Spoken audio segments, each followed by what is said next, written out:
Assalamu alaikum dear students. So I am here to interact the another paper of your CTS phase first test series. This is actually test number 10 and the chapters we are going to discuss in this particular chapter are moving charge and magnetism and then magnetism and matter. Let us get started with the very first question.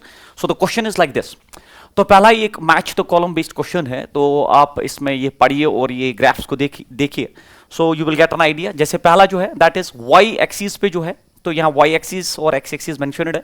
तो Y axis पे magnetic susceptibility है और x axis पे magnetising field है. तो Y axis पे magnetic susceptibility and x axis पे magnetic field. तो हमें बोलना है इनमें से कौन सा ग्राफ जो है वो करेक्ट है. तो आपको पता होना चाहिए कि that magnetic susceptibility is independent of magnetizing field. Magnetic susceptibility जो है वो मैग्नेटाइजिंग फील्ड पे डिपेंड ही नहीं करता है. So it should be a straight line parallel to X axis. So it should be a straight line parallel to X axis. So that is option number third. तो magnetic susceptibility is independent of magnetizing field and therefore option number third is the right answer for this particular question. Colour okay sir. So this is the option. तो ये इसका जो है A correct माना जाएगा. उसके बाद it is magnetic field, Y पे magnetic field and distance X is distance from centre of a current carrying wire for x less than A. तो आपको पता होना चाहिए कि अगर आपके पास एक करंट कैरिंग वायर होती है, तो उसका जो मैग्नेटिक फील्ड है एक्स लेस देन ए इनसाइड. ठीक है, इनसाइड का जो मैग्नेटिक फील्ड होता है ना, इनसाइड का मैग्नेटिक फील्ड अगर आप देखोगे तो मैग्नेटिक फील्ड होता है बराबर mu not I divided by 2 pi are square, या इसमें ए स्क्वायर है, that is radius multiplied by the distance from the centre. और यहां डिस्टेंस को क्या कहा गया? एक्स. ठीक है, डिस्टेंस को यहां कहा गया x. So this is the magnetic field inside. तो ये इनसाइड के लिए करंट कैरिंग कंडक्टर का मैग्नेटिक फील्ड का एक्सप्रेशन है. सो अगर यहां करंट आई चलती है तो inside this the magnetic field. तो अब आपका it is magnetic field x is the distance from centre of current carrying conductor for x less than a where a is radius. तो x जो है वो लेस देन ए है. तो अगर आप देखोगे एक्स जो है वो लेस देन ए है, तो inside magnetic field it is directly proportional to x. अगर ये डायरेक्टली प्रोपोर्शनल टू एक्स है, so graph is a straight line passing through the origin. तो यहां पे देख लीजिए graph is a straight line passing through the origin. Option number second जो है, फर्स्ट जो है, सो बी जो है फर्स्ट को एब्जॉर्ब करेगा. इसी तरह Y is magnetic field again X is distance from centre of current carrying wire for X greater than A. और अगर आप बाहर देखोगे X is greater than A, तो एक्स ग्रेटर देन ए के लिए मैग्नेटिक फील्ड जो होता है that is mu not I divided by 2 pi that X. तो यहां पे अगर आप देखोगे magnetic field is inversely proportional to the distance from the centre outside के लिए. So graph should be rectangular hyperbola. तो ग्राफ इज रेक्टेंगुलर हाइपरबोला. तो एक्स बढ़ेगा वाई घटेगा. So C is the right answer. और उसके बाद it is magnetic field inside solenoid, X is distance from centre. तो आपको पता होना चाहिए कि सेलिनॉइड के अंदर जो मैग्नेटिक फील्ड होता है ना, for a very good distance it is almost constant and then it falls abruptly. तो inside it's constant, inside it's constant. देख लीजिए magnetic field inside it's constant and then आप जब डिस्टेंस बढ़ाओगे तो ये फॉल करना स्टार्ट करेगा abruptly. So D यहां पे आ जाएगा. So this completes the first match the column. तो A के साथ जो थर्ड आना चाहिए, A थर्ड एब्जॉर्ब करना चाहिए. तो दो ऑप्शन है, दो चले गए, A थर्ड. उसके बाद जो B है B1 में आना चाहिए, B1 में. तो second option is the right answer क्योंकि B4 के साथ जो है एब्जॉर्ब हो रहा है, इसलिए ये ऑप्शन हो नहीं सकता. इसके बाद क्वेश्चन नंबर नेक्स्ट आपका जो है that is this one. A circular coil of 20 turns and 10 centimeter radius is placed in a uniform magnetic field of 0.10 Tesla normal to the plane of coil. तो आपके पास एक coil है और magnetic field is perpendicular to the plane of the coil और उसका strength भी दिया गया है and it is 0.10 Tesla magnetic field. Circular coil का रेडियस जो है वो टर्न्स 20 है, रेडियस जो है that is 10 centimetre is placed like this. If the current in the coil is 5 ampere, अगर इसमें करंट चल रही है 5 ampere and cross sectional area is this, coil is made up of copper wire having free electron density about this. तो number of electrons per unit volume is given, then the average force on each electron the coil due to the magnetic field is. तो बहुत ही important question है, तो आपको अंदाजा लग ही गया होगा. तो आपको पता होना चाहिए कि अगर हम एक लूप को एक्सटर्नल मैग्नेटिक फील्ड में प्लेस करते हैं ना, तो net force on the loop is always 0.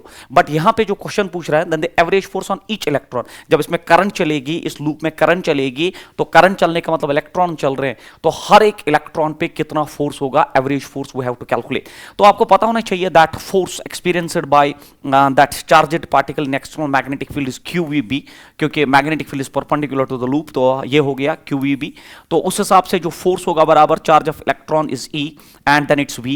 But जिस वेलोसिटी से इलेक्ट्रॉन कंडक्टर्स में चलते हैं वो वेलोसिटी कहलाता है drift velocity, and then b is the strength of the magnetic field. तो force experienced by charged particle in external magnetic field is QEB के हिसाब से charge of electrons E, but जो वेलोसिटी इलेक्ट्रॉन की है उस वेलोसिटी को हम करंट लेक्स में ड्रिफ्ट वेलोसिटी के नाम से जानते हैं, and then it is magnetic field. But आप सब जानते हो बच्चों, आप सब जानते हो that we have a relation that current is equal to NEAVD। तो ये इक्वेशन हम बिल्कुल जानते हैं, और अगर हम ये जानते हैं तो ड्रिफ्ट वेलोसिटी किसके बराबर हो गया, आपका जो ड्रिफ्ट वेलोसिटी है वो हो गया बराबर, it is I by NEA। So this is the equation for drift velocity. अगर मैं यहाँ पे जो है ऐड कर दूं तो charge of electron drift velocity के बदले यहाँ जो है I डिवाइडेड बाय NEA आ जाएगा, और फिर जो है आपका मैग्नेटिक फील्ड स्ट्रेंथ। तो यहाँ पे जो charge of electron cancel out होगा, तो ये बनेगा IDB divided by number density of electron that's provided and then area of cross section. अब आपको हर एक चीज इक्वेशन में प्रोवाइडेड है, so this is a very important question. तो अब करंट जो है वो आपका जो है मेंशनड है, दैट्स 5 एम्पियर करंट है।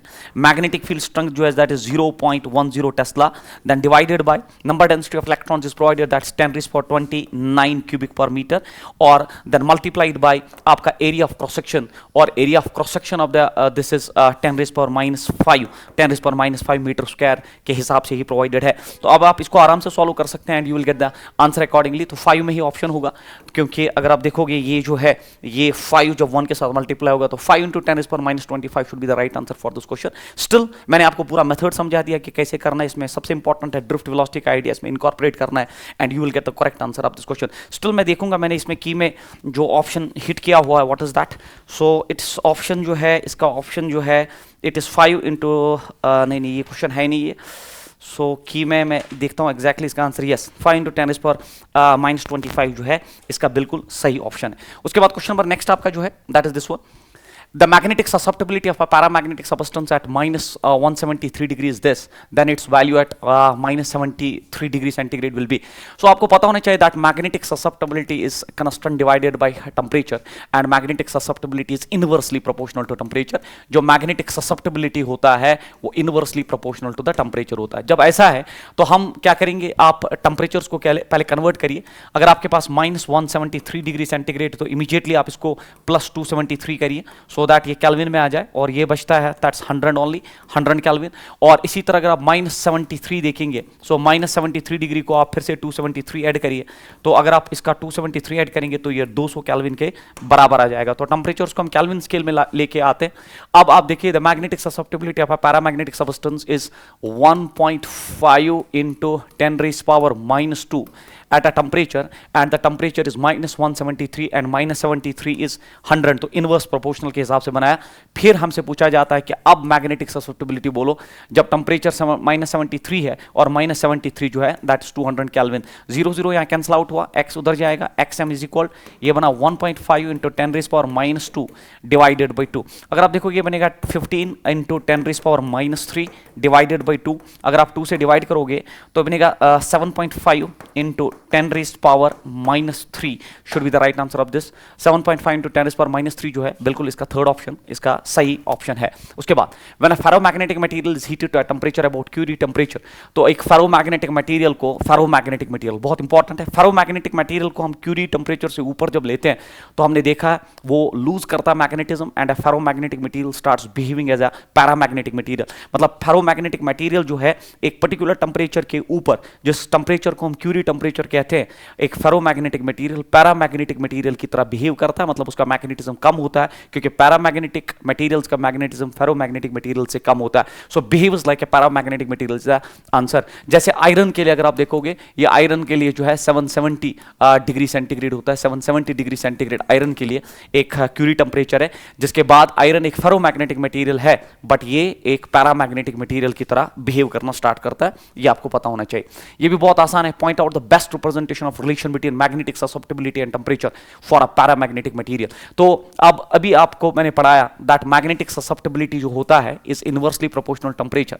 तो ग्राफ जब भी ऐसा हो कि इनवर्स प्रोपोर्शनलिटी हो, the shape of the graph is rectangular hyperbola. इसमें जो शेप ग्राफ का होता है वो रेक्टेंगुलर हाइपरबोला का शेप होता है। ये एक्चुअली क्लास 11th में मैथमेटिक्स में पढ़ाया जाता है कंसेप्ट एजिम्पटोड्स, उसमें हम आपको बोलते हैं कि रेक्टेंगुलर हाइपरबोला क्या है। बट फिलहाल आपको पता होना चाहिए कि मतलब टेम्परेचर बढ़ेगा मैग्नेटिक ससेप्टिबिलिटी घटेगा, तो फर्स्ट ऑप्शन क्लियरली टेम्परेचर बढ़ेगा मैग्नेटिक ससेप्टिबिलिटी घटेगा। ये नहीं हो सकता, ये नहीं हो सकता और ये नहीं हो सकता। Question number next is this one, the relative permeability of iron is 6000। एक आयरन का जो रिलेटिव परमेबिलिटी है वो 6000, इट्स मैग्नेटिक ससेप्टिबिलिटी इज, तो आपको पता होना चाहिए relative permeability is 1 plus magnetic susceptibility. So this is the very important relation which you should no in magnetism. Relative permeability होता है 1 प्लस मैग्नेटिक ससेप्टिबिलिटी, तो मैग्नेटिक ससेप्टिबिलिटी होता है बराबर रिलेटिव परमेबिलिटी माइनस 1। अब रिलेटिव परमेबिलिटी आपको दिया है 6000, 6000 में से माइनस 1 करिए तो ये बनेगा 5999 should be the answer.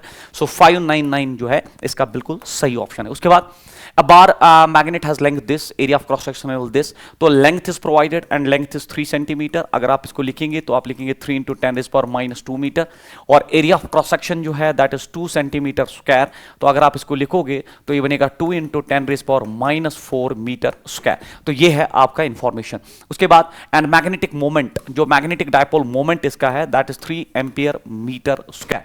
The intensity of magnetization of the bar magnet is, तो you should know that intensity of magnetization is defined as that is magnetic dipole moment to the volume of the material। so magnetic dipole moment to the volume gives intensity of magnetization, ये आपको पता होना चाहिए। तो I is equal magnetic dipole moment is provided that is 3, volume जो है that's length into area is always volume, so length जो है आपका that's 3 into 10 raised power minus 2, and area जो आपका है that is 2 into 10 raised power minus 4। तो यहाँ पे अगर आप देखेंगे 3 और 3 कैंसिल आउट होगा, और फिर I is equal 1/2 होता है 0.5, और 10 raised power minus 2 10 raised power minus 4 is 10 raised power minus 6, ऊपर जाएगा तो 10 raised power plus 6 बनेगा। अगर थोड़ा अरेंज करें तो बनेगा 5 into 10 raised power 5 should be the right answer। 5 into 10 raised power 5, 5 into 10 raised power 5 ampere by metre is the right answer of this question। तो इंटेंसिटी ऑफ मैग्नेटाइजेशन के एक 2-3 formulas है, बट ये फॉर्मूला जो है इस क्वेश्चन के लिए बिल्कुल बनी हुई है, क्योंकि magnetic dipole moment and volume में बात की है। So you can solve this question by this. उसके बाद क्लोज्ड सरफेस, हमारे पास एक क्लोज्ड सरफेस एस है, enclose is a magnetic dipole, enclose is a magnetic dipole. Magnets हमेशा मैग्नेटिक डायपोल शेप में ही होते हैं, हमारे पास मोनोपोल कंसेप्ट तो है नहीं। Enclose a magnetic dipole of magnetic dipole moment this the magnetic flux emerging from the surfaces.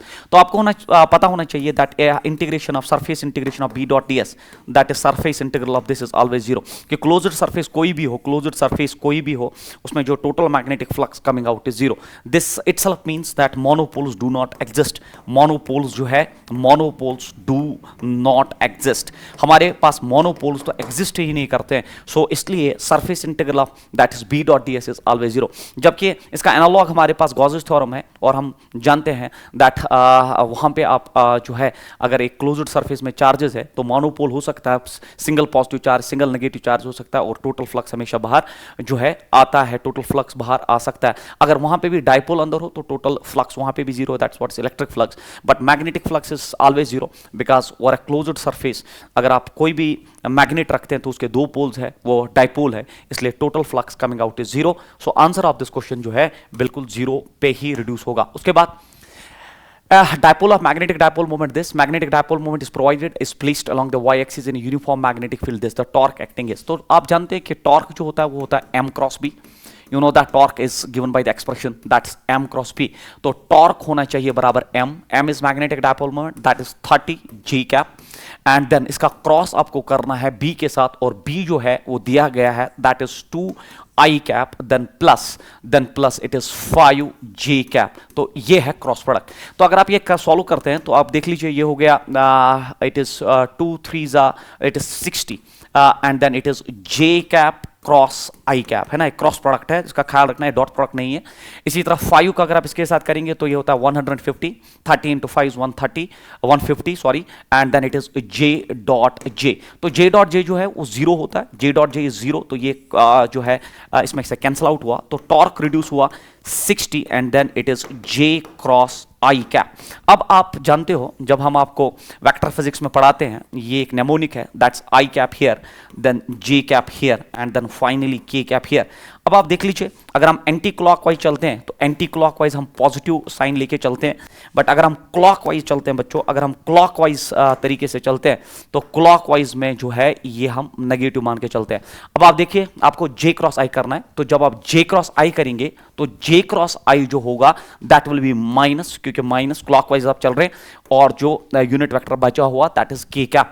तो इसका मतलब टॉर्क जो है वो हुआ बराबर -60 K cap newton metre. Torque newton metre में ही मेजर होता है, should be the right answer, that is -60 K cap newton metre is the right answer for this particular question. बिल्कुल एक formula based question, but exam मतलब ये होता है कि आपके जो है सेंसेस कितने काम कर रहे हैं वहां पे, अकॉर्डिंगली आप इन क्वेश्चंस को सॉल्व करते हैं। उसके बाद क्वेश्चन नंबर नेक्स्ट आपका जो है that is this one, if the work done in turning a magnet of magnetic dipole moment m by an angle of 90 degree from the point P is n times the corresponding work done to turn it through an angle of 60 degree, then the value of n is। तो बहुत आसान question है। आप जानते हैं कि work done का formula जो है वो mb होता है, and then it is cos of θ1 minus cos of θ2।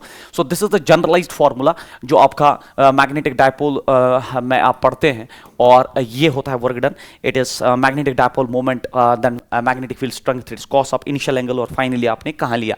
तो आप देख लीजिए, if the work done in turning a magnet of magnetic moment m by an angle 90 degree from point P is n times. तो मान लो पहले जो work है W1, तो मैग्नेटिक डायपोल मोमेंट m है, मैग्नेटिक फील्ड B है, और आपने इसको बाय एन एंगल 90 डिग्री, तो इनिशियली आपका एंगल नेसेसरली 0 होगा, और फिर आपने इसको 90 डिग्री पे रोटेट किया है। तो आपने इनिशियली आपने 0 डिग्री से उठा के इसको 90 डिग्री पे लिया, और आपने कुछ वर्क किया होगा, that's W1 and that's MB। cos of 0 1 होता है, cos ऑफ 90 0 होता है, तो W1 जो है वो MB पे रिड्यूस हुआ। This is equation number first. उसके बाद बोला जा रहा है कि now is n times the corresponding work done to turn it through an angle of 60 degree. अब आप दूसरी बार आपने दूसरा वर्क किया W2, it is again MB, and now cos of 0 से उठा के आपने उसको cos ऑफ 60 डिग्री पे लिया, आपने 60 डिग्री तक उसको रोटेट किया, तो W2 हो जाएगा बराबर MB, cos ऑफ 0 होता है 1, cos ऑफ 60 होता है 1/2। तो बच्चों W2 हो जाएगा बराबर, it is 2 1 2 -1, it's 1/2, it's again MB/2, equation number second.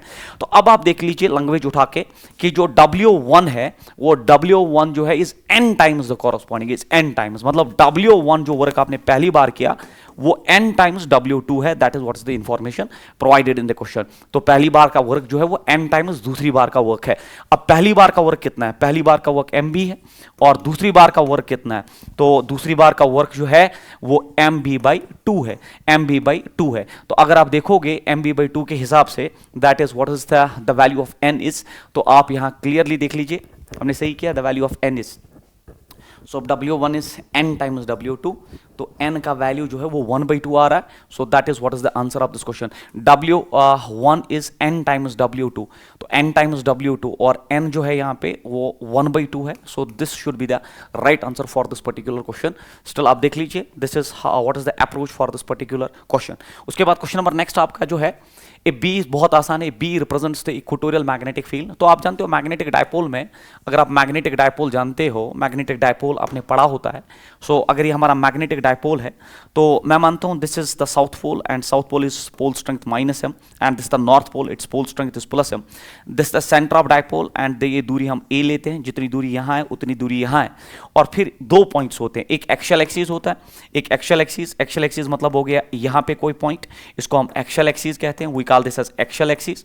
और यहां एक अगर आप एक्सिस लेते हैं, इसको हम परपेंडिकुलर एक्सिस कहते हैं, तो this axis is called as perpendicular axis.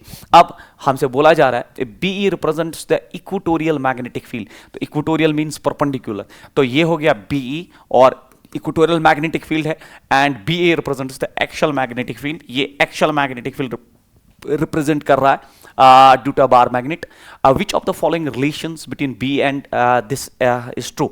तो B एक्सियल आप जानते हो ये होता है μ0/4π, and then it is 2m/r³, ये होता है आपका 2m/r³, जबकि इक्वेटोरियल मैग्नेटिक फील्ड होता है μ0/4π and it is m/r³, where m is magnetic dipole moment. तो अगर आप कंपेयर करेंगे तो B एक्सियल जो है वो ट्वाइस ऑफ BE है, क्योंकि यहाँ 2 मल्टीप्लाई है, तो B एक्सियल जो है वो ट्वाइस ऑफ B इक्वेटोरियल होता है। ये हम आपको इलेक्ट्रोस्टैटिक्स में भी पढ़ाते हैं जब डायपोल हम आपके साथ डिस्कस करते हैं। सो B axial is twice of B equatorial is the right answer, that is option number second जो है इसका बिल्कुल सही ऑप्शन है। उसके बाद क्वेश्चन नंबर नेक्स्ट आपका जो है that is this one, a bar magnet has a magnetic dipole moment of this, तो M इज प्रोवाइडेड, और M is provided equal 200 ampere meter square. The magnet is suspended in a magnetic field of this much strength. तो आपने इस magnetic field में इसको place किया 0.3, तो बीज दिया है आपका 0.3 और फिर यूनिट साथ में. The torque required to rotate the magnet from its equilibrium position through an angle of 30 degree. तो आप जानते हो कि टॉर्क होता है बराबर एम बी साइन थीटा. तो इक्विलिब्रियम पोजीशन से किसी एंगल पे आपने लिया तो टॉर्क हो गया बराबर M. Magnetic dipole moment is provided that is 200, B आपको प्रोवाइडेड है that is 0.3 and sine of 60 जो है, या सॉरी साइन ऑफ 30 दिया गया है, तो 30 डिग्री से रोटेट करना है. तो ये हो गया बराबर 200, ये मैं लिखता हूं फिलहाल 3 × 10⁻⁻1, साइन ऑफ 30 होता है 1/2. तो ये हो गया 100 बच्चों यहाँ पे, और अगर ये 100 हुआ तो टॉर्क हो गया बराबर, तो ये एक जीरो ये जीरो कैंसिल होके 30 newton metre should be the right answer for this particular question. So 30 newton metre जो है इसका सही ऑप्शन होना चाहिए. उसके बाद ये भी बहुत आसान, the torque and magnetic potential energy of a magnetic dipole in most stable position in a uniform electric field. Most stable position जो है, अगर आप स्टेबल पोजीशन की बात करते हैं, अगर आप स्टेबल पोजीशन की बात करते हैं dipole, magnetic dipole in external magnetic field, that is theta is equal 0 degree. अब जब थीटा इक्वल 0 डिग्री है तो हमारे पास टॉर्क की दो इक्वेशंस, टॉर्क और एनर्जी स्टोर हमें बोला गया. तो टॉर्क होता है बराबर एम बी साइन थीटा, जबकि पोटेंशियल एनर्जी होता है बराबर minus M B cos theta. अब आप खुद देखिए हमें क्या बोलना है, हमें बोलना है the torque and magnetic potential energy. जब थीटा 0 है, so this is the condition for most stable position. अगर मोस्ट अनस्टेबल की बात होती है तो थीटा 180 होता है, तो साइन ऑफ 0 होता है 0, तो टॉर्क जो है वो 0 हो जाएगा, तो टॉर्क जो है वो 0 हो जाएगा. जबकि पोटेंशियल एनर्जी अगर आप देखोगे it's minus M B, cos of 0 1 होता है, तो potential energy should be minus M B and torque should be 0. और हमें क्या बोला गया है, टॉर्क एंड पोटेंशियल एनर्जी. अब टॉर्क जो है वो 0 है, टॉर्क 0 है, और पोटेंशियल एनर्जी जो है वो माइनस एम बी है, तो 0 एंड माइनस एम बी जो है fourth option is the right answer of this particular question. तो स्टेबल इक्विलिब्रियम, अनस्टेबल इक्विलिब्रियम हम आपको इलेक्ट्रोस्टैटिक्स में भी पढ़ाते हैं डायपोल में, और यहां पे भी मैग्नेटिज्म में हम पढ़ाते हैं आपको. उसके बाद the work done in moving a dipole from its most stable to most unstable. देखिए मोस्ट स्टेबल मतलब ये होता है theta is equal to 0 degree, और मोस्ट अनस्टेबल का मतलब ये होता है theta is equal to 180 degree. आपने इसको रोटेट किया in this much of magnetic field, तो ये बी दिया गया है टेस्ला में, uniform magnetic field, dipole moment is this. तो we have to calculate the work done. तो आप जानते हो वर्क डन अभी आपने देखा it's M B, it is cos of theta 1 minus cos of theta 2. तो अब आप देख लीजिए W is equal to M जो है magnetic dipole moment is provided and magnetic dipole moment is 0.5. आपका मैग्नेटिक फील्ड स्ट्रेंथ जो है that is 0.09. It is cos of 0 cos of 0 minus it is cos of 0 minus cos of 180, क्योंकि most stable से most unstable. तो अब आप देख लीजिए ये हो गया बराबर W is equal to 0.5 into 0.09. Cos of 0 होता है 1 माइनस कॉस ऑफ 180 होता है -1. तो ये हो गया आपका खेल. W हो गया बराबर 0.5 इंटू 0.09, तो इट्स 1 + 1 इट्स 2. अगर आप 2 0.5 से मल्टीप्लाई करेंगे दैट्स 1. अगर ये 1 होता है तो बचता है 0.09 joule, should be the right answer. 0.09 joule जो है, 0.09 जूल जो है इसका बिल्कुल सही ऑप्शन है. सो that is what is stable unstable position, आपको पता होना चाहिए. और ये डायपोल इलेक्ट्रोस्टैटिक्स और मैग्नेटिज्म में पढ़ाया जाता है. A short bar magnet placed with its axis at 30 degree with uniform external magnetic field of this much experience a torque equal to this. The magnitude of magnetic moment of the this is given magnet. तो आप जानते हैं कि torque होता है बच्चों M B sine theta. और अगर आप देखोगे इस क्वेश्चन को आप अच्छे से पढ़िए. A short bar magnet placed with its axis at 30 degree with a uniform magnetic field B दिया है, experiences a torque equal to this. The magnitude of magnetic moment, तो M निकालना है आपको of the given magnet is. तो हमें M निकालना है, तो M किसके बराबर हुआ, torque divided by B sin theta. अब आप टॉर्क उठा के देख लीजिए, टॉर्क जो है दिया गया है, टॉर्क आपको दिया गया है, टॉर्क कितना दिया गया है, टॉर्क आपको दिया ये है आपका 4.5 इंटू 10⁻². B जो है that is magnetic field strength, B जो है वो है magnetic field strength that is 0.35 and sine of angle, और साइन ऑफ एंगल जो है sine of 30 is 1/2. You just solve this, you will get M. और मुझे लगता कोई प्रॉब्लम होनी चाहिए आपको. ये ऊपर जाएगा तो ये 9 बनेगा, ये 9 इंटू 10⁻² बनेगा, और ये बना 0.35. फिर आप इसको सॉल्व करके देख लीजिए अकॉर्डिंगली विच ऑप्शन. तो इनमें से एक ऑप्शन जो है आपको नेसेसरली मिलना चाहिए, but this is the way to solve this particular question. उसके बाद आपका नेक्स्ट जो है, a very long conducting wire is bent in a semicircle shape from A to B. तो ये सेमी सर्कुलर शेप है, ये स्ट्रेट कंडक्टर आ रहा है, फिर सेमी सर्कुलर शेप, और यहां से भी करंट इन जा रही है, तो करंट दोनों साइड से इन जा रही है। The magnetic field at point P for study current configuration is given by, तो हमें मैग्नेटिक फील्ड निकालना है। तो देख लीजिए बच्चों, हमें यहाँ पे पॉइंट पी पे मैग्नेटिक फील्ड निकालना है। The magnetic field at point P is what we have to calculate. अगर आप इस स्ट्रेट कंडक्टर की बात करें तो करंट जो है वो ऐसे जा रही है, और आपको पता है स्ट्रेट करंट कैरिंग कंडक्टर्स में thumb gives current, curl gives magnetic field. तो ये कर्ल दिखा रहा है, यहाँ मैग्नेटिक फील्ड बाहर आ रहा है, अगर यहाँ बाहर आ रहा है तो मतलब यहाँ इन जा रहा है, तो इन मैग्नेटिक फील्ड ऊपर वाले कंडक्टर का है, इस जो है एक एंड पे। इसी तरह अगर आप इस कंडक्टर की बात करें, इस कंडक्टर का देख लीजिए, करंट ये है, करंट का डायरेक्शन जो है वो ये दिखाया गया है डायग्राम में, एरो ये है।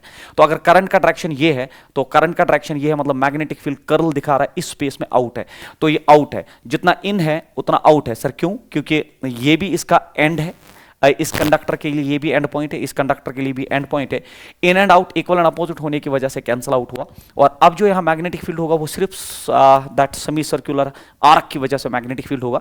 और आप जानते हो कि आर्क्स में curl is current and thumb is magnetic field, तो कर्ल ये है, अगर कर्ल ये है तो थंब इज आउटवर्ड, तो magnetic field is coming out of the plane, magnetic field outward आ रहा है क्योंकि curl of the fingers gives current in arcs and circular conductors, then thumb is magnetic field is outwards. और semi circular loop का जो magnetic field होता है that is mu not I by 4r, mu not I by 4r is the answer, and with a dot here, dot means outwards. So mu naught I by 4r, mu naught I by 4r pointed into the page, no, mu naught I by 4r pointed out of the page. So this is the right answer for this particular question. तो ये है इस question का answer. उसके बाद question number next is the conversion of a moving coil galvanometer into voltmeter is done by.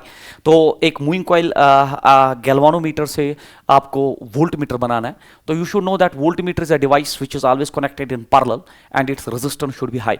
Voltmeter एक ऐसा device है जो पैरेलल में कनेक्ट होता है और उसकी रेजिस्टेंस हाई होनी चाहिए, जबकि जब गैल्वानोमीटर से एमीमीटर बनाया जाता है तो ammeter is a device which is connected in series and its resistance should be low. अब आपको बोला जा रहा है कि हमें एक मूविंग कॉइल गैल्वानोमीटर से वोल्टमीटर बनाना है, तो इंट्रोड्यूसिंग तो वोल्टमीटर बनाना है तो आपको रेजिस्टेंस बढ़ानी है, क्योंकि मैंने बोला पैरेलल में जोड़ा जाता है वोल्टमीटर, रेजिस्टेंस हाई होनी चाहिए। तो रेजिस्टेंस तब बढ़ते हैं जब आप सीरीज में रेजिस्टेंस जोड़ दोगे। तो introducing A resistance of large value in series should be the right answer of this question, क्योंकि जब आप सीरीज में गैल्वानोमीटर को जब आप सीरीज में एक हाई रेजिस्टेंस जोड़ोगे, इसी कॉम्बिनेशन को हम वोल्टमीटर कहते हैं, और ये वाला सिंबल लेके चलते हैं। So this is your voltmeter, so this should be the right answer of this question. उसके बाद जो है ये क्वेश्चन है, shown the figure metallic rod of linear density. तो linear density means mass per unit length is provided, that is why kg meter inverse is lying horizontally on a smooth inclined plane. Smooth inclined plane means friction high नहीं, makes an angle of 45 degree यहाँ पे with the horizontal. The minimum current flowing in the rod required to keep it stationary. इसमें कितनी current जानी चाहिए कि stationary रहे when the 0.15 magnetic field is acting on it in the vertical upward direction. तो magnetic field दिखाया गया upward direction में। तो बच्चों मैं आपको इसमें दिखाऊं कि Fleming's left hand rule कहता है कि if this is magnetic field, this is current, then this is force. तो मैग्नेटिक फील्ड अपवर्ड्स है और जो करंट है वो ऐसे है, मैग्नेटिक फील्ड जो है इसमें अपवर्ड्स है, करंट जो है वो आपको मिडिल फिंगर से देंगे आप, तो थोड़ा सा इसमें जो है सोचना पड़ेगा आपको। सो मैग्नेटिक फील्ड अगर मैं यहाँ इंक्लाइंड प्लेन खुद बनाऊं, so that will be better. So this angle is 45 degree.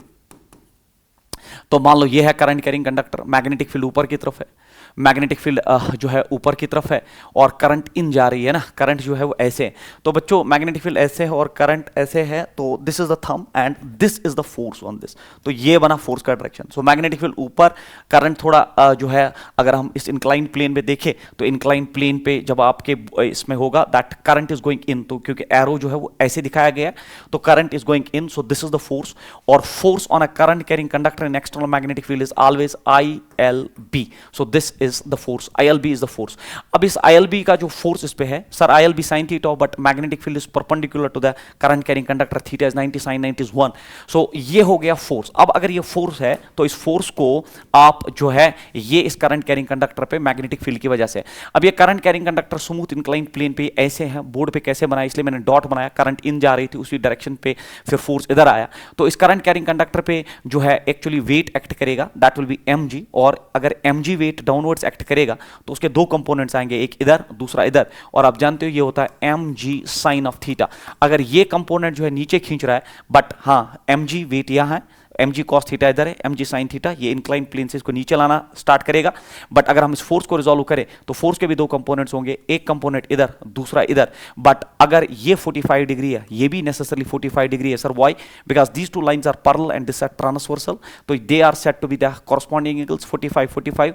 तो ये होगा ILB का cos theta, ILB cos of theta. तो बच्चों अगर इस करंट कैरिंग कंडक्टर को जो ऐसे इस इंक्लाइन प्लेन पे है, इसको नीचे स्लाइड नहीं होना है, तो ILB cos थीटा जो है mg sin थीटा को बैलेंस करना चाहिए। मैंने सिर्फ वही फोर्सेस लिए अपने डायग्राम में, FBD मैंने वही फोर्सेस लिए जिनका हमें काम है। जो अननेसेसरी फोर्सेस उनको मैंने छोड़ दिया, बट एक्सप्लेन किया, आप वीडियो को आराम से देखिए। तो फॉर बैलेंसिंग एट इक्विलिब्रियम, के ना नीचे जाए ना ऊपर जाए, तो mg sin थीटा आपका जो है वो ILB cos थीटा के बराबर होना चाहिए। अब आपको निकालना क्या है, what we have to calculate is that when this field is acting on the vertical upward direction, the minimum current, so we have to calculate I। तो I हमें चाहिए, तो ये हुआ mg और ये हो गया LB, और sin theta by cos theta होता है tan ऑफ थीटा। खेल खत्म। देखो I is equal m by l is provided, sir m by l is provided, yes m by l is provided, it is 0.45, it is 0.45, G दुनिया जानता है 10, magnetic field का strength is provided 0.15, it is 0.15, tan of 45 1, solve this you will get the answer. मुझे नहीं लगता कोई मुश्किल है, और 15 से 45 को 15 3 45 होता है, तो आप इसको आराम से सॉल्व कर सकते हैं। इसका जो ऑप्शन है मोस्ट प्रोबेबली फर्स्ट होगा, बट जो है वो आप करिए और देखिए इसका ऑप्शन कौन सा इनमें से करेक्ट है। उसके बाद next is two long straight wires P and Q। आपके पास दो लॉन्ग स्ट्रेट वायर्स है, एक का नाम P है और दूसरे का नाम Q है। कैरी इक्वल करंट्स, तो इसमें भी 10 एम्पियर का करंट जा रहा है, इसमें भी 10 एम्पियर का करंट जा रहा है, और इसमें भी 10 एम्पियर का करंट जा रहा है।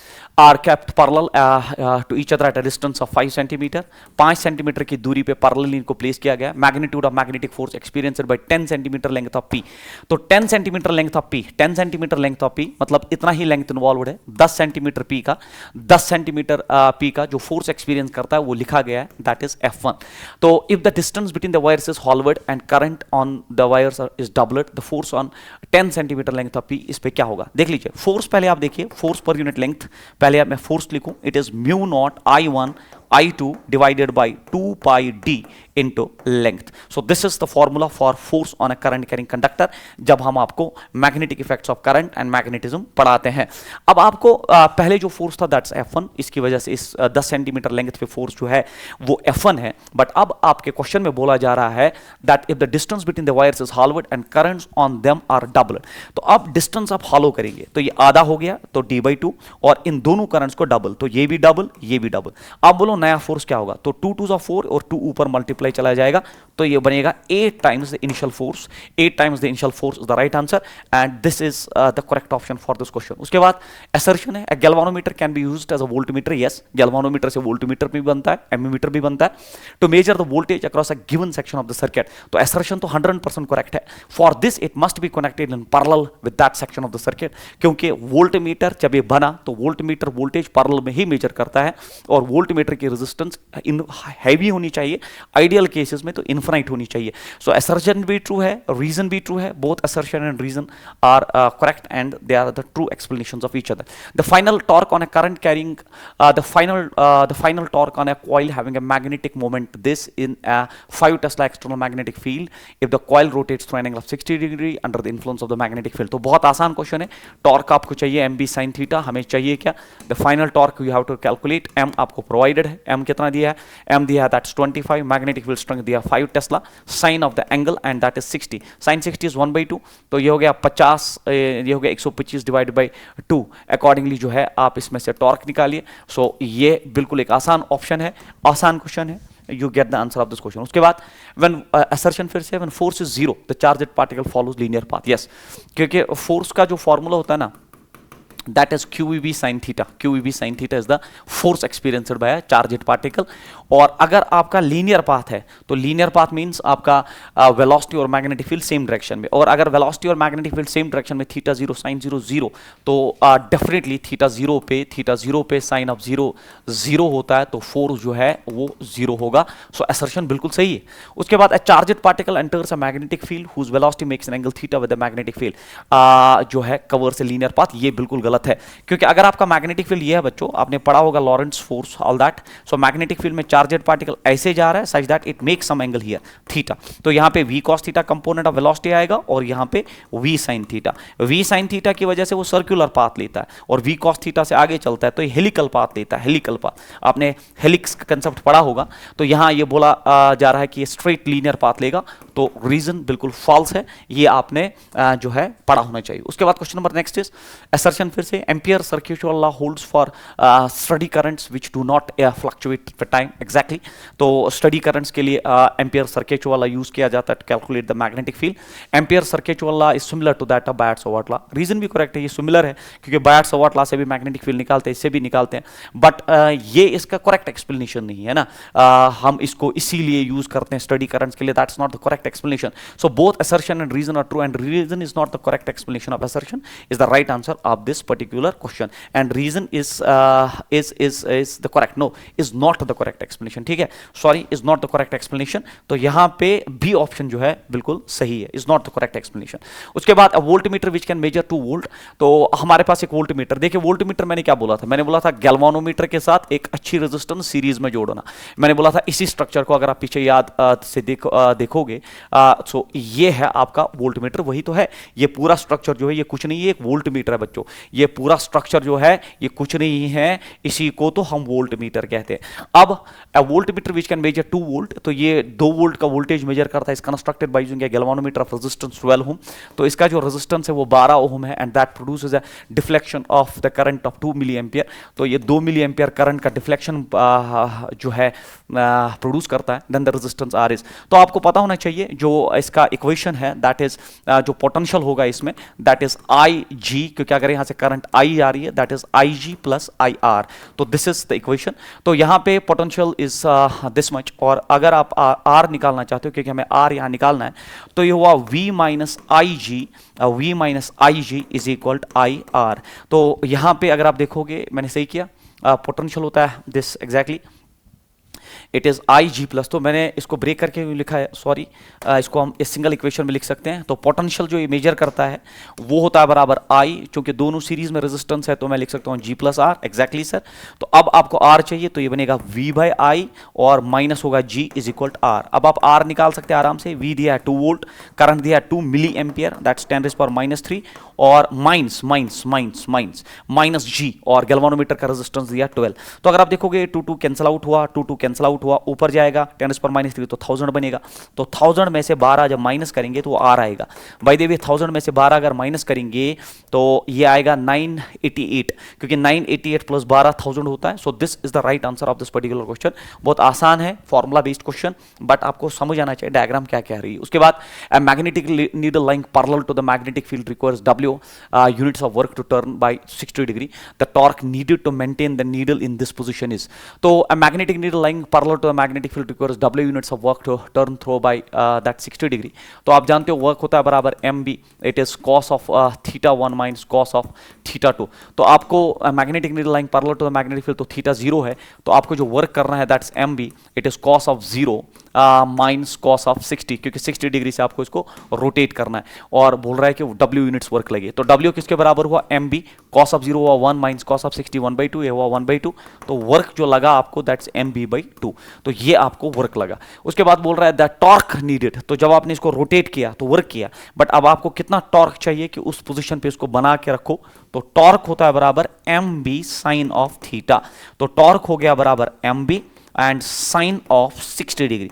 तो टॉर्क इज इक्वल, अब देखो mb का वैल्यू आप यहां से उठा सकते हो, mb अगर आप यहां देखोगे mb हो गया ट्वाइस ऑफ w, क्योंकि आंसर आपके w में, सो टॉर्क हो गया twice of w, sine of 60 होता है √3/2, 2 कैंसल, सो टॉर्क होना चाहिए √3w, should be the right answer of this question which is nothing but option number first, तो इसका जो ऑप्शन है वो बिल्कुल फर्स्ट है। उसके बाद ये क्वेश्चन है, square loop is carrying a steady current I and the magnitude of the magnetic dipole moment is m. If this square loop is changed to a circular loop and it carries the same current, then the magnitude of the magnetic dipole moment of circular loop will be, तो ये एक बहुत ही अच्छा question है। देख लीजिए आपके पास एक स्क्वायर लूप है, पहले आपके पास एक स्क्वायर लूप है, तो स्क्वायर लूप है, मान लीजिए साइड A है, हम नहीं जानते क्या है, और बोल रहा है कि इसमें करंट आई जा रही है और इसका मैग्नेटिक डायपोल मोमेंट जो है वो m है। तो मैग्नेटिक डायपोल मोमेंट m है और मैग्नेटिक डायपोल मोमेंट होता है NIE, number of turns current into area. Number of turns 1 लेके छोड़ दीजिए, करंट इज I, वो तो दिया है। एरिया जो होता है वो एरिया इज साइड स्क्वायर, ठीक है। एरिया जो इसका होता है दैट इज साइड स्क्वायर, तो area is nothing but side square. So ये हो गया आपका इक्वेशन नंबर 1। उसके बाद बोला जा रहा है if this square loop is change to if this square loop is change to circular loop. अब आपने इसको सर्कुलर लूप पे कन्वर्ट किया, अब आपने इस पे सर्कुलर लूप पे कन्वर्ट किया and it carries the same current, current ये सेम कैरी कर रहा है बट सर्कुलर लूप में कन्वर्ट किया। The magnitude of magnetic dipole moment of the circular loop is, तो अब बोलिए, चलिए इसका हम रेडियस खुद से r लेते हैं, इसका जो magnetic dipole moment m dash है वो कितना होगा। तो बहुत आसान है बच्चों, अगर आप देखोगे सबसे पहले हमें न A पता है ना हमें R पता है, इसलिए ऑप्शंस में ना A है ना R है। इसलिए आप देख लीजिए जो इसका लेंथ होगा, जो इसका सर्कमफ्रेंस होगा वो इसके लेंथ के बराबर होना चाहिए, क्योंकि इसी को आपने ये बना दिया। तो लेंथ कितना है इसका, सो इसका लेंथ हो गया 4 टाइम्स A, क्योंकि 4 साइड से A प्लस A अपने हिसाब से ले रहे हैं इज इक्वल। तो इसका एरिया कितना होता है, that is pi are square, तो पाई आर स्क्वायर। तो ये हो गया आपका first equation, that 4A is equal to pi are square. ये इक्वेशन आप याद रखेंगे। या सॉरी मैंने गलत लिख दिया, फिर से गलत लिख दिया मैंने, सर वाई गलत क्यों लिखा आपने सर, आप खुद देखिए मैंने गलत किया। तो यहां लेंथ है बराबर 4A, क्योंकि A plus A plus A plus A perimeter जिसको कहते हैं, और इसका लेंथ हो गया 2 पाई आर। लेंथ, मुझे एरिया को क्या करना है, लेंथ जो है वो ये है। तो ये हमारे पास एक इक्वेशन बची, सो that is a very important equation. उसके बाद अगर आप देखेंगे, अब इसका magnetic dipole moment circular loop का निकालना है, m dash that is NIA, that is current into area. तो m डैश हो गया बराबर current, current is current, I is given, तो करंट ही चल रहा है इसमें, एंड एरिया हो गया इसका पाई आर स्क्वायर। तो अगर आप यहां से R देखोगे, R यहां से देखोगे तो R किसके बराबर है, इट इज 4A बाई 2 पाई। तो ये हो गया R। तो R स्क्वायर के बदले जो है, R स्क्वायर के बदले जो है, R स्क्वायर के बदले मैं m डैश में लिखूंगा I and then it is pi. R square के बदले बच्चों, तो आप इसको स्क्वायर करो, जब आप R स्क्वायर करोगे तो ये बनेगा 4 का स्क्वायर A का square divided by 4 pi square. तो बच्चों ये आएगा आपका 4 का स्क्वायर A का स्क्वायर, 4 का स्क्वायर A का square divided by 4 pi pi square, 4 pi square. अब आप कैंसलेशन पे बिलीव करिए और देखिए क्या क्या कैंसिल आउट होता है। तो मैं यहां कैंसलेशन पे काम करता हूं, 1 4 चला गया, 1 पाई चला गया। तो फिलहाल के लिए ऑप्शन जो बचा, फिलहाल के लिए इट इज 1 4 ऊपर बचा, तो 4 ऊपर बचा, I ऊपर बचा, A स्क्वायर ऊपर बचा, A स्क्वायर ऊपर बचा, और नीचे अगर कुछ बचा दैट इज 1 पाई। बट ये ऑप्शंस में सर कोई नहीं है, बट यहां पे अगर आप देखोगे जो A स्क्वायर है, अगर आप यहां देखोगे A स्क्वायर जो है वो m बाई आई है, तो A square is m by I. तो मैं लिखूंगा 4I डिवाइडेड बाई पाई, और A स्क्वायर के बदले it is m by I, तो मैं लिखूंगा m बाई आई। I और I cancel out, so 4m by pi is the right answer of this question. 4m by pi जो है इसका बिल्कुल, 4m बाई पाई जो है इसका बिल्कुल सही ऑप्शन है। तो आप देखिए इसको, मैं देखता हूँ कि आप ये जो चल रहा है इसकी, इसमें वॉइस में कोई मत इशू है नहीं, बिल्कुल चल रहा है, इट इज गेटिंग रिकॉर्डेड। तो अब हम क्वेश्चन नंबर नेक्स्ट पे मूव करते हैं। So my next question is that is 2 alpha particles have the ratio of their velocities as, तो ratio of velocities is provided v1 is to v2, और दोनों alpha particles है, 2 alpha particles, उनका velocity ratio दिया है। if they are move in circular paths, if they move in different circular paths, तो different circular paths में move कर रहे हैं, then the ratio of their radii of their circular path। तो आपको पता होना चाहिए जब चार्जेड पार्टिकल एक ट्रांसवर्स मैग्नेटिक फील्ड में मूव करता है तो its radius is mv by qb। और अब अगर आप देखोगे दोनों अल्फा पार्टिकल्स तो चार्ज सेम है, दोनों का मैग्नेटिक फील्ड भी सेम है, और दोनों अल्फा पार्टिकल्स है तो मास भी बराबर है, तो radius is directly proportional to velocity. इसलिए रेडियस रेशियो जो होगा दो सर्कुलर पाथ्स का वो वेलोसिटी रेशियो के बराबर होना चाहिए, that is 3:2 is the right answer, which is nothing but second option. उसके बाद question number next is the value of current in the given circuit if the ammeter is a galvanometer with a resistance Rg is this. तो हमें current निकालना है, तो current निकालना कोई बड़ी बात नहीं है। तो करंट हमेशा होता है किसी भी सर्किट में नेट पोटेंशियल हो गया 5 volt divide by net resistance. Net resistance जो है तो यहाँ जो रेजिस्टेंस है वो 50 ओम है क्योंकि आपने गैल्वानोमीटर से बनाया है।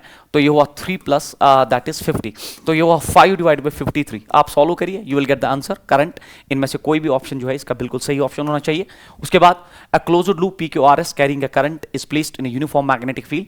तो एक क्लोज्ड लूप है, आपका करंट कैरी कर रहा है और प्लेस किया गया यूनिफॉर्म मैग्नेटिक फील्ड में। If the magnetic force on segments P S S Q and R Q are F1 F2 and F3, तो इन तीन सेगमेंट्स पे फोर्सेस प्रोवाइडेड है with directions and are in the plane of the paper, और इसी plane में है, कोई ऊपर नीचे नहीं है, and along the same directions I shown the force on the segment Q R. हमें इस सेगमेंट पे फोर्स निकालना है। So we have to calculate the force on this segment. हम जानते हैं बच्चों कि एक क्लोज्ड लूप जब भी एक्सटर्नल यूनिफॉर्म मैग्नेटिक फील्ड में प्लेस किया जाता है उस पर नेट फोर्स जीरो होता है। तो अगर नेट फोर्स जीरो होता है, ये इस क्वेश्चन की है सर, नेट फोर्स जीरो है, ये हम पहले ही जानते हैं। अब इसमें 4 साइड से 3 पे फोर्स दिया है, चौथे साइड पे निकालना है, तो 3 साइड्स पे फोर्स निकालते हैं। जैसे अगर आप इस सेगमेंट की बात करें, हम स्टार्ट यहीं से करते हैं, क्यू आर पे फोर्स देखेंगे तो F3 जो है वो टुवर्ड्स एक्स एक्सिस है, तो आई कैप डायरेक्शन में। अगर आप ये देखोगे ये माइनस आई कैप डायरेक्शन में, क्योंकि फोर्स इज अ वेक्टर। और अगर आप ये देखोगे माइनस जे कैप डायरेक्शन में, तो मैं लिखूंगा that we have a force that is F3 and then it is I cap. तो हो गया उस पे, और ये अपोजिट में है तो ये हुआ माइनस F2 आई कैप, बिल्कुल सही सर। और ये नीचे की तरफ है तो ये हुआ माइनस दैट इज सॉरी ये कितना है, F1 है, ठीक है। तो यहां गलती हो सकती है, ये हो गया F1, मैंने गलत लिख दिया, it's F1, it is I cap, then minus F2 and then it is J cap is then plus, हमें नहीं पता इस पे क्या फोर्स है, तो हम लिखते हैं अपने हिसाब से पी क्यू, और वही निकाल, ये सारा जो है जीरो के बराबर होना चाहिए। This is what is the way to solve this question. अब हमें एफ पी क्यू चाहिए, तो एफ पी क्यू चाहिए तो इसको सारा इधर शिफ्ट होगा, तो ये प्लस हो जाएगा क्योंकि वहां गया तो प्लस होगा, और ये जो है ये भी प्लस हो जाएगा, ये माइनस होगा, तो ये प्लस होगा, प्लस F1, ये प्लस हो गया दैट इज आई कैप, ये प्लस हो गया, बट ये जो है ये माइनस होगा F3 and then it is again I cap. तो बच्चों यहाँ पे अगर आप एफ पी क्यू देखोगे, वेक्टर है ये, फोर्स है, तो यहाँ पे आई कैप वाले जो कॉमन आ जाएंगे, तो ये F2 ये हो गया J कैप, देन प्लस यहाँ पे आई कैप कॉमन आके जो है, आई कैप कॉमन आके यहाँ बचेगा F1 माइनस F3। तो ये है, तो ये होना चाहिए वेक्टर फॉर्मेट में आंसर, बट हमें मैग्नीट्यूड चाहिए। तो आप जानते हो किसी भी वेक्टर का जो मैग्नीट्यूड होता है, मॉड जो होता है, वो रूट ऑफ कोएफिशिएंट्स का स्क्वायर। तो ये हो गया F2 का स्क्वायर प्लस ये होना चाहिए बच्चों F1 माइनस F3 का whole square. So this should be the answer. So root of F2 square, then plus it is F1 minus F3, F1 minus F3, F1 minus F3, F1 minus F3, तो यह F3 minus F1, तो actually इसमें minus लिया गया है ना। सो F2 का square आप देख लीजिए इसमें से कहाँ से आप आंसर निकालेंगे। So this is the way to solve this question. यहाँ पे देखिए मैंने प्लस माइनस कहाँ लिया है, बट हम जानते हैं कि लूप पे नेट फोर्स जीरो है। Make this equation and get the answer, या तो ये है या तो ये है, you check it at your places. उसके बाद the current sensitivity of a galvanometer is doubled. हमारे पास एक गैल्वानोमीटर है, उसका करंट सेंसिटिविटी जो है डबल किया गया, देन इट्स वोल्टेज सेंसिटिविटी। बहुत जबरदस्त क्वेश्चन। हम सब जानते हैं कि जो वोल्टेज सेंसिटिविटी बीटा होता है, वो current sensitivity alpha divide by resistance. So we call this as voltage sensitivity. ये होता है वोल्टेज सेंसिटिविटी, ये होता है वोल्टेज सेंसिटिविटी, ये होता है वोल्टेज सेंसिटिविटी, और अल्फा होता है बराबर करंट सेंसिटिविटी। ये होता है करंट सेंसिटिविटी। ये है आपका इंपॉर्टेंट रिलेशन वोल्टेज सेंसिटिविटी और करंट सेंसिटिविटी में। तो अब बोला जा रहा है करंट सेंसिटिविटी इज डबल्ड। हमने करंट सेंसिटिविटी को डबल किया, तो हमें बोलिए वोल्टेज सेंसिटिविटी को क्या होगा। अगर हमने करंट सेंसिटिविटी को डबल किया तो बीटा को क्या होगा। बट आप जानते हो बच्चों, अगर आप यहां देखोगे, यहां पे अगर आप देखोगे कि हम जानते हैं एक equation that's NIAB, NIAB is equal to K theta, इसी से तो इक्वेशन आता है। जैसे थीटा बाय आई, अगर आप थीटा बाय आई देखोगे, थीटा बाय आई हो गया बराबर NAB बाई K, और इसी को तो हम अल्फा कहते हैं, और यही तो होता है करंट सेंसिटिविटी। अब जब current sensitivity that is deflection per unit current, अब हम वोल्टेज सेंसिटिविटी के लिए क्या करते हैं, इसको R से यहाँ डिवाइड करते हैं, और यहाँ से भी R जो है या RR मल्टीप्लाई करते हैं, so that they will get cancelled. और अब जो ये थीटा बाय आर IR है, ये बनेगा थीटा बाई V, और इसी को हम कहते हैं बीटा। और वहीं से अगर आप देखोगे बीटा जो है, बीटा बराबर थीटा बाय आई आर, तो ये जो है अब थीटा बाय आई जो है वो अल्फा हो गया, तो बीटा जो है आपका बीटा जो है वो हो गया बराबर थीटा बाय आई तो है that is alpha, that is voltage sensitivity divided by साथ वाली जो है रेजिस्टेंस। बट अगर आप वोल्टेज कांस्टेंट करते हो, if voltage is constant, voltage जो है इज कंस्टेंट, वोल्टेज कंस्टेंट है, बिल्कुल सर वोल्टेज कंस्टेंट है। तो अगर आप वोल्टेज कंस्टेंट करके देखोगे, जो करंट सेंसिटिविटी है ना, current sensitivity that is theta by I, तो थीटा बाय आई जो है जिसको हम करंट सेंसिटिविटी कहते हैं, वोल्टेज इज कंस्टेंट, तो उस हिसाब से मैं लिख सकता हूं theta is equal to I होता है V by R, Ohm's law के हिसाब से I is V by R, क्योंकि हम ओम्स लॉ में जानते हैं V is equal to R, I is equal to V by R. तो वोल्टेज इज कंस्टेंट और आप करंट सेंसिटिविटी को डबल करते हैं। अगर हम इसको डबल करते हैं तो इसका मतलब खुद ब खुद रेजिस्टेंस डबल हो गया।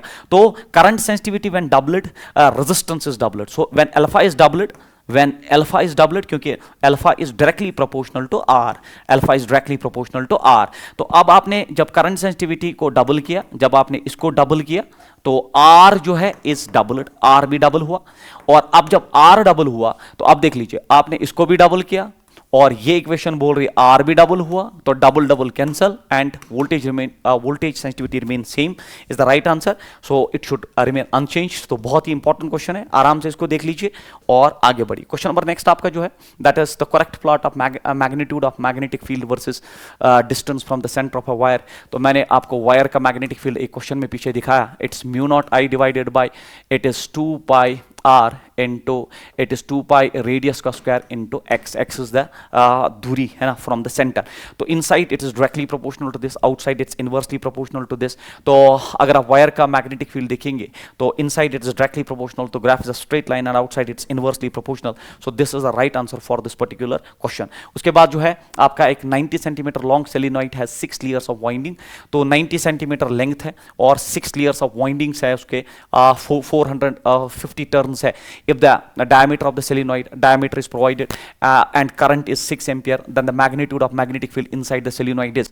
तो magnetic field inside the solenoid दुनिया जानता है n mu naught i, but n जो है ये number of turns per unit length होता है। पहले आप देखिए टोटल नंबर ऑफ टर्न्स कितना होगा, टोटल नंबर ऑफ टर्न्स। जिस बच्चे ने लिखा टोटल नंबर ऑफ टर्न्स है 450, उसने गलत किया, क्योंकि टोटल नंबर ऑफ टर्न्स है 450 मल्टीप्लाइड बाय 6 layers। तो 6 मल्टीप्लाई करिए, 6 0 0, 6 5 30, इट इज 2700 टर्न्स। तो ये है आपके टोटल नंबर ऑफ टर्न्स। और अब आप मैग्नेटिक फील्ड निकालोगे तो n होता है total number of turns that is 2700 divided by total length, length is 90 centimetre that's 10 raised power -2, then mu naught is 4 pi into 10 raised power -7 and current जो है that is provided that is 6 ampere. You just solve this particular question and you will get the answer among the options। But आपका option जो है शायद 10 raised power -4 में मिल जाए। So you will get some value here and multiplied by 10 raised power -4 tesla. But 10 raised power -4 tesla जो होता है ये गॉस होता है, इसीलिए जो आपका मैग्नेटिक फील्ड आएगा that will be some value and multiplied by g। तो इसमें से जो है कोई करेक्ट ऑप्शन होगा, बट मैंने आपको पूरी फॉर्मूला दिखाई। प्रॉब्लम यहां हो सकती है नंबर ऑफ टर्न 450 नहीं है, 6 टर्न्स है, इसलिए 6 आपको मल्टीप्लाई करना पड़ेगा और गॉस में आएगा। A triangular shape wire carrying current 10 ampere is placed in uniform magnetic field of this as shown the figure.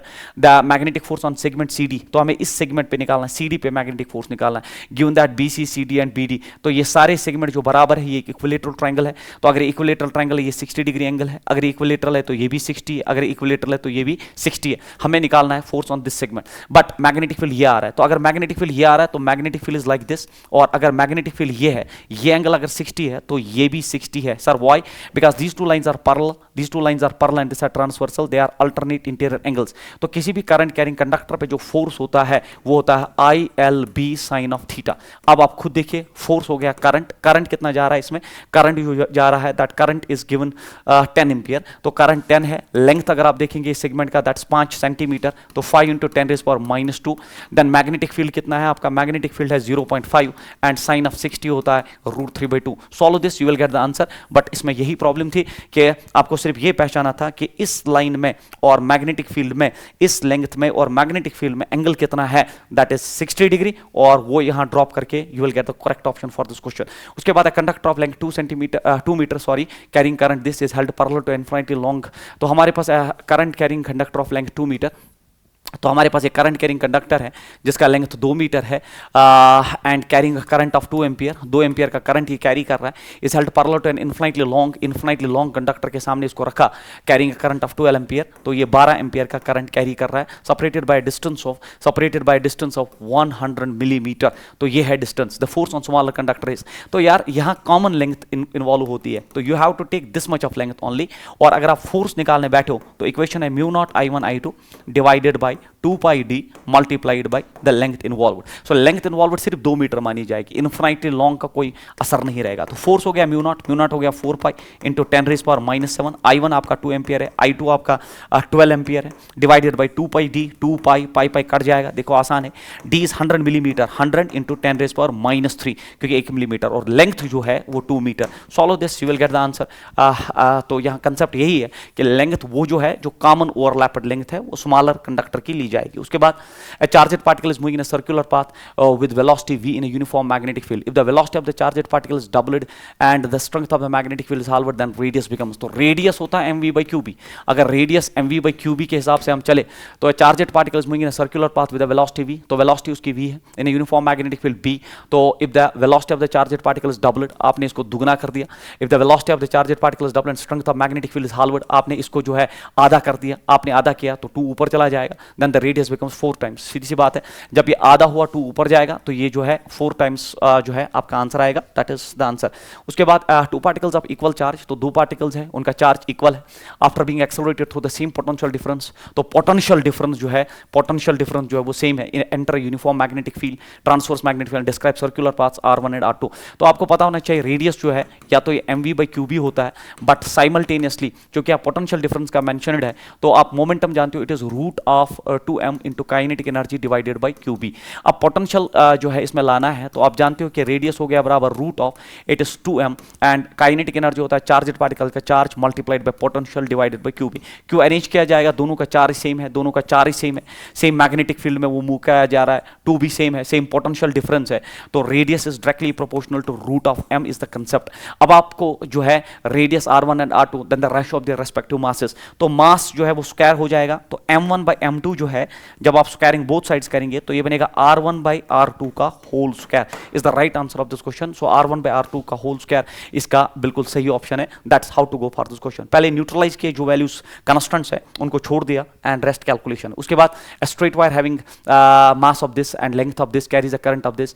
If the wire is suspended in mid-air by uniform horizontal magnetic field, then the magnitude of field is, तो अगर आप mid-air equilibrium की बात करें तो conductor पे 2 forces होते हैं, एक वेट डाउनवर्ड्स और आप इसको इक्विलिब्रियम में रखना चाहते हैं तो इस पे फोर्स ऊपर जो है वो ILB होगा। सो this is what is the question, a straight wire having length this and mass this, length this, carries a current this, if the wire is suspended in mid-air, तो सस्पेंड मतलब ये हो गया कि फोर्सेस आर बैलेंस्ड, अगर wait downwards है तो magnetic force ऊपर है, हमें जो निकालना है then the magnitude of field is, तो यहाँ पे ILB जो है वो mg को बैलेंस कर रहा है और b जो है वो हो गया mg/IL। तो m जो है वो प्रोवाइडेड है 1.2 kg, g आप जानते हो दैट्स 10, करंट आप दिया गया है दैट्स 5 एम्पियर एंड लेंथ आपको दिया गया that's 1 metre. Solve this, you will get the answer for this particular question. ये इक्विलिब्रियम बेस्ड क्वेश्चन, सस्पेंड किया आपने इसको।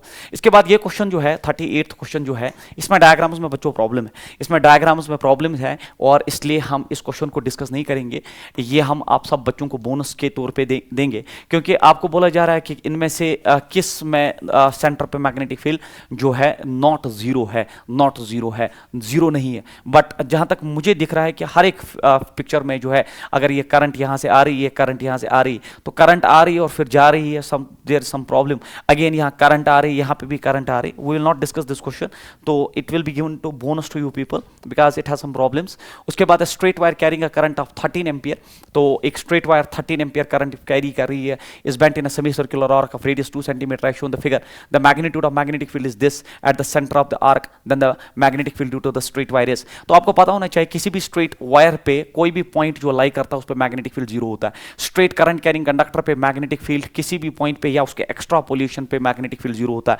तो इसका जो मैग्नेटिक फील्ड होगा और इसका मैग्नेटिक फील्ड जो होगा जीरो होगा। यहां सिर्फ सर्कुलर करंट कैरिंग कंडक्टर का ही मैग्नेटिक फील्ड होगा और वो सेमी सर्कल है तो वो हो गया μ0I/4r, तो खत्म, μ0 हो गया बराबर 4 पाई, I हो गया बराबर करंट, और करंट कितना दिया गया 13 डिवाइडेड बाय 4, और रेडियस दिया गया 2 सेंटीमीटर, 2 इंटू 10⁻²। तो इसका कंट्रीब्यूशन मैग्नेटिक फील्ड में 0, इसका 0, सिर्फ इसका मैग्नेटिक फील्ड और करंट ये, तो ये इन होगा मैग्नेटिक फील्ड और टेस्ला में आपका आंसर आ जाएगा। उसके बाद next is which of the following is not correct about Lorentz force. तो कौन सा स्टेटमेंट जो है वो करेक्ट नहीं है, बाकी सब करेक्ट है। तो पढ़ते हैं, इन presence of external electric field and magnetic field the forces. तो आप जानते हो फोर्स दो टाइप्स के होते हैं, एक इलेक्ट्रिक फील्ड भी होता है प्लस Q और VB sin थीटा। तो ये होता है magnetic, it's actually लॉरेंट्ज़ force.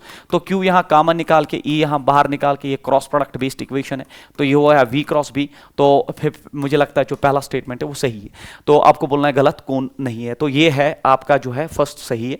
The force due to the magnetic field on a negative charge is opposite to this, ये भी सही है, क्योंकि अगर पॉजिटिव चार्ज पे फोर्स एक डायरेक्शन में फ्लेमिंग्स लेफ्ट हैंड रूल कहता है तो नेगेटिव पे अपोजिट आता है। The force due to the magnetic field become 0 if velocity and magnetic field are parallel और एंटी पैरेलल। यस, अगर थीटा 0 और 180 है तो फोर्स होता है बराबर ILB sin theta, QEB sin theta, QEB sin theta. अगर थीटा 0 है तब भी फोर्स 0 है, और अगर थीटा 180 है तब भी फोर्स 0 है, क्योंकि इन दोनों के साइन ऑफ थीटा जो है, इन दोनों के साइन ऑफ थीटा जो है वो 0 हो जाते हैं, ये भी सही है। तो for static charge the magnetic force is maximum. तो स्टैटिक चार्ज पे फोर्स 0 होता है, ये गलत है। For static charge magnetic force is 0, क्योंकि जब वेलोसिटी 0 होगी इक्वेशन में फोर्स खुद ब खुद 0 हो जाएगा, तो यही इसका करेक्ट ऑप्शन है। In an inertial frame of reference the magnetic force on a moving charged particle is F, it's value in another inertial frame is. तो बच्चों इनर्शियल फ्रेम, जब आप फ्रेम ऑफ रेफरेंस चेंज करते हो, तो अगर हम फोर्स की बात करें तो फोर्स का इक्वेशन होता है QVB sin थीटा। तो अगर आप एक फ्रेम में देख रहे हैं कि स्पीड का वैल्यू कुछ है, बट अगर आप फ्रेम ऑफ रेफरेंस चेंज करेंगे तो स्पीड वेलोसिटी बदल जाएगी, क्योंकि वेलोसिटी फ्रेम डिपेंडेंट है, फ्रेम डिपेंडेंट है, तो फोर्स बदल जाएगा। तो इट मींस रिमेन सेम, गलत है। Change due to change in the amount of charge, गलत। Change due to the change in velocity of charged particle, yes. तो change due to change in direction, नहीं। तो अगर आप फ्रेम ऑफ रेफरेंस बदलते हैं, वेलोसिटी बदलती है, वेलोसिटी बदलेगी तो फोर्स भी बदलेगा। उसके बाद नेक्स्ट क्वेश्चन आपका जो है, the Lorentz force on a charged particle of charge Q moving with the velocity V in presence of both electric and magnetic fields. तो ये डिस्कस करने के लायक है, ये भी मैंने पढ़ा है। It is QE plus QV cross B। तो अभी हमने पीछे अगर आप देखेंगे, अभी मैंने आपको लॉरेंट्ज़ फोर्स का इक्वेशन पूरा समझा दिया। सो this is the right answer of this particular question. वहां स्टेटमेंट बेस्ड था, बट यहां पे आपको लॉरेंट्ज़ फोर्स का वैल्यू निकालना था। उसके बाद ये है आपका, that is two particles of same mass, नहीं सेम मास नहीं, two particles of mass is Ma and Mb with same charge, charge same है, तो इसका ख्याल रखें, project in perpendicular magnetic field, they travel along the circular paths of radius RA and RB। तो हमसे पूछा गया RA greater than which of the following relations is correct. सबसे पहले इक्वेशन जो है वो MV/QB के बराबर है। अब आप खुद देखिए, आपके क्वेश्चन में बोला गया चार ही सेम है, तो चार ही सेम कर दीजिए, चार ही सेम कर दीजिए, सब मैग्नेटिक फील्ड भी सेम कर दिया। उसके बाद बोला गया कि masses with same are project in they travel along circular path radius this, then which of the following equation is correct. तो यहाँ पे देख लीजिए आप बच्चों, R जो है वो डायरेक्टली प्रोपोर्शनल टू MV है, R is directly proportional to MV है। अगर RA ग्रेटर देन RB है, अगर RA ग्रेटर देन RB है, अगर RA ग्रेटर देन RB है, कॉमन सेंस कह रहा है ये इस RA जो है RB से ज्यादा है, तो MVA जो होगा, MAVA जो होगा वो ग्रेटर देन MBVB होगा, क्योंकि they are directly related. So MAVA is greater than MBVB, MAVA is greater than MBVB। First is the right answer of this question. Question number next is, ये बड़ा important है, uniform conducting wire of length 10A, length दिया गया and resistance this is wound in 4 turns as a 4 turns. तो इसका ख्याल रखिए, 4 turns as a current carrying coil in the shape of an equilateral triangle of side A, if I is the current flowing through the coil then the magnetic moment. तो magnetic moment होता है बच्चों NIA, तो खत्म आपका NIA जो है, number of turn 4 है। करंट आपको दिया गया है, करंट आपको दिया गया क्वेश्चन में I, तो I ही रखिए। और एरिया जो होता है ट्रायंगल का, that's half of base into altitude, तो बेस A है, और अगर आप अल्टीट्यूड देखेंगे दैट्स परपेंडिकुलर। अब आप देख लीजिए, perpendicular upon hypotenuse P/A, that is sine of 60, sine of 60 होता है √3/2, तो ये हो गया बराबर √3/2 इंटू A। तो यहां पे मैं लिखूंगा √3/2 इंटू A। तो अब आप कैंसिलेशन मत करिए, सीधे आंसर उड़ा दीजिए, ये 4 कैंसिल आउट हो गया बराबर, ये हो गया बराबर √3IA² should be the answer. √3IA² जो है थर्ड ऑप्शन बिल्कुल है इसमें। And last question is the magnetic moment of current carrying circular coil of radius R in number of turns. तो मैग्नेटिक मोमेंट जो है NIA, national investigating agency of India, तो जो है आप इसको ऐसे भी याद रख सकते हैं। तो M is directly proportional to area, but area is directly proportional to πr²। तो कहानी खत्म होगी, M is directly proportional to R² is the right answer. And with this we have completed this interaction. Thank you so much. Allah bless you all.